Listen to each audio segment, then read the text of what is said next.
Merci. L'intelligence, c'est bien, mais le leadership, c'est autre chose. Pour le moment, on n'en a pas encore. C'est un leader. Guy-Georges Abada, je me tourne vers vous. Les rapports, il y a eu une cartographie qui a été faite justement sur les rapports entre employeurs et employés. Est-ce que vous qui êtes de l'autre côté, vous avez perçu aussi parfois que du fait de votre peau, on ait une facilité à vous accepter ou à vous rejeter? Quelle est la perception que vous avez lorsque vous, acteurs économiques, vous déployez à travers l'Europe? Le professeur a parlé dans des congrès ce qu'on appelle le droit de réserve. Le droit de réserve vaut un limogeage. Dès lors qu'on a dépassé le droit de réserve, le ministère des Sports a même l'obligation de limoger Marc Brice. Pourquoi? L'image du Cameroun. Marc Brice a l'obligation, je parle de l'obligation, ce n'est pas une demande, c'est une obligation, de préserver l'image du Cameroun, de préserver l'image de son employeur, le Cameroun. L'État du Cameroun. Il a dit l'État du Cameroun. Oui.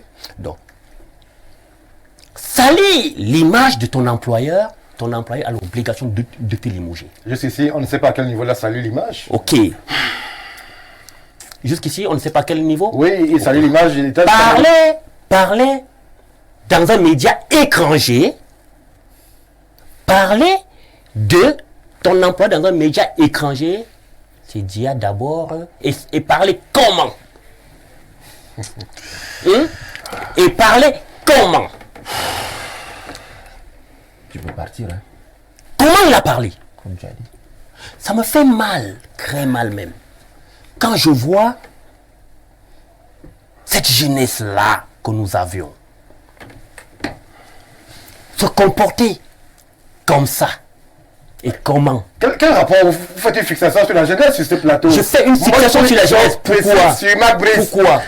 Quel rapport avec la jeunesse? Moi, je veux savoir. Vous voulez savoir? Oui. Marc Brice même a parlé de cette jeunesse des suiveurs. Est-ce que ce n'est pas? Marc Brice a parlé des suiveurs. J'ai pas faim. Moi, j'ai pas faim. Donc je suis un suiveur. Est-ce que suiveur veut dire avoir faim? Suiveur veut dire un suiveur. Écoute, maintenant dans le leadership, parlons vrai. Un suiveur, c'est qui te dit que tu vas voir quelque chose. Non. Jésus-Christ a dit, Jésus-Christ a dit, ces gens-là me suivent parce qu'ils ont faim. Oh non. Ne ramène pas Jésus-Christ, le Jésus-Christ a dit, les disciples disent à Jésus-Christ, ces gens-là te suivent. Il dit. C'est pas tous les suiveurs qui ont faim. Et Jésus-Christ a dit, ces gens-là me suivent parce qu'ils ont faim. Un suiveur a besoin de quelque chose. Il y en a qui n'ont pas de... Non, on peut être suiveur par naïveté. Pas toujours à manger. Mais on a faim de quoi? On peut même être ébloui par... On a faim de quoi? On peut avoir faim du pouvoir. On peut avoir faim de la considération. On peut avoir faim d'un poste ministériel. On peut avoir faim de... C'est ça la famine. Hein? La famine. Et vous disiez que vous n'avez pas faim de quoi? J'ai pas faim. De quoi? De tout. Pourquoi j'ai pas faim de tout? Car celui qui est à moi est plus fort que celui qui est dans le monde. Donc du coup, quand j'ai besoin de quelque chose, je m'en vais vers lui. Ça, c'est un rapport avec Fabrice. Non, il a posé la question, j'ai répondu à sa question. Oui, c'est pas une question. Alors, l'essentiel, on va sortir du sujet. Marc Brice a fait plusieurs erreurs. Je suis désolé. Un sujet assez chaud. Je suis désolé, Marc Brice a le droit de réserve. Marc Brice doit avoir comme tout leader. Marc Brice est une nation qui a aussi le droit de réserve. Ok. Je vais prendre une image. Il a parlé de la famille tout à l'heure. Il a parlé de la famille. Maintenant, je vais demander aux millions de téléspectateurs de par le monde de se mettre cette image-là. Un monsieur arrive, un père de famille, arrive dans une maison. Il te dit, c'est toi le chef de famille ici. Et du coup, un être humain arrive, un étranger, arrive dans la maison, devant ta femme, devant tes enfants, et devant tes voisins, il te dit, ici c'est moi qui décide. C'est ce que je dis qui se fait. Et il a permis à tes voisins de te respecter? Non. Il a permis à tes enfants de te respecter? Non plus. Hein? On est parallèle. Où est le parallèle? Ce que Marc Brief a fait à la FECAFOOT, c'est pareil. Merci. Donc il a été soutenu. Et du coup, en politique, je reviens. Non, vous n'avez pas en politique, s'il vous plaît. 2 secondes, 3 secondes. Ce qu'on est en train de faire là, on appelle ça en politique l'effet paille. Ça, Marc Brief, c'est l'effet paille. Pourquoi? Le vrai problème, il est ailleurs. On prend une girouette, on dit, crée-nous un problème afin que nous nous concentrons sur des vrais problèmes. Merci. Hein? Et là, nous allons les amener à paix. Parce que ce débat-ci... Merci, monsieur Abada. Jacques Léonce, pour sortir. Qu'est-ce qu'on fait? J'interroge le juriste. C'est lui qui joue ça. Ce qu'on fait, c'est... mon voisin, le professeur, a vraiment démontré qu'il est ignorant en droit. Parce qu'il parle du droit de réserve que Marc Brief devrait avoir envers la FECAFOOT. Et pourtant, Marc Brief n'est pas envers de la FECAFOOT. Vous l'avez déjà dit. La FECAFOOT n'a jamais paraphé son contrat. Je voulais juste démontrer au professeur qu'il est ignorant en droit. Donc, ce qu'on peut faire, c'est commencer d'abord par parapher le contrat de Marc Brief. Que la FECAFOOT commence d'abord par parapher le contrat de Marc Brief. Oui. Pour que Marc Brief se comporte donc maintenant comme un employé de la FECAFOOT. Si la FECAFOOT n'avait pas paraphé, Marc Brief ne serait pas entraîneur du Cameroun. Voilà. Ce sont les faits. Allons-y, Jacques Léonce. On va sortir cette le président de la FECAFOOT n'a jamais paraphé ce contrat, c'est un fait. Donc, ce qu'il y a à faire, on commence par là. Parce que nous voulons qu'effectivement, qu'il y ait un droit de réserve, que M. Marc Brief respecte la FECAFOOT et ses dirigeants. Il faut d'abord commencer par parapher son contrat. Qu'il soit en contrat avec la FECAFOOT, que la FECAFOOT assume donc maintenant que Marc Brief est son employé. Tant que ce n'est pas fait, on aura ce ping-pong-là. Marc Brief qui a été employé qui a été amené par le ministère, qui sera soutenu par le ministère, et puis un monsieur qui n'a Dieu que pour son ego surdimensionné, ça va rester comme ça. Ah oui? Il y a un monsieur de l'autre côté qui n'a Dieu que pour son ego. Il y a un monsieur Marc Brief qui est soutenu par le ministère.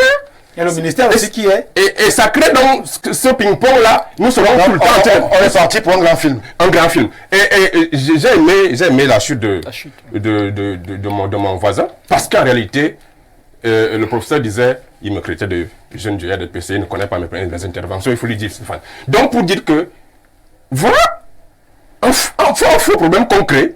Parce qu'en réalité, le vrai problème du Cameroun là, le Cameroun, c'est le vrai problème là. C'est l'année prochaine. Merci. C'est 2025. Donc voilà pourquoi moi j'ai mal lorsque j'écoute certains leaders de l'opposition comme le professeur parler à la télé avec arrogance, avec des insultes, et il veut le pouvoir au Cameroun. J'ai honte parce qu'en réalité, le RDPC vit de ça. Lorsque, si je pourrais donc porter la touche du RDP, si je pourrais dire au professeur... On ne va pas faire le débat politique. Restons sur la thématique. Nous sommes sur les conclusions. Oui, on conclut. On conclut donc en disant que lorsque vous écoutez certains leaders de l'opposition, vous comprenez pourquoi le RDPC a fait 40 ans au pouvoir et pourra encore faire 100 ans au pouvoir. Parce qu'on n'a pas des gens qui réfléchissent pour les Camerounais. Des gens non... Dieu que pour leur ego. Voilà, quand vous écoutez le professeur parler, vous sentez que c'est quelqu'un qui a fait 25 ans en Europe, et qui est au Cameroun, et qui crée tout le monde ignorant. Jacques Léonce, non, c'est pas. Lorsqu'il assumait ses ignorances, vous l'avez laissé. Laissez-moi parler. Je vous ai dit, vous me laissez parler en conclusion. C'est mon temps de parole. On est en conclusion, Jacques Léonce. C'est mon temps de parole. C'est mon temps de parole. Je conclue en disant que sur le problème de la FECAFOOT, il faut qu'il y ait que chacun essaie de faire un consensus. Il faut qu'il y ait un consensus. Oui. C'est-à-dire, d'un côté, il faut que monsieur le président de la FECAFOOT essaie de comprendre que un manager peut parfois faire des compromis. Un manager peut parfois fléchir lorsqu'il veut la paix.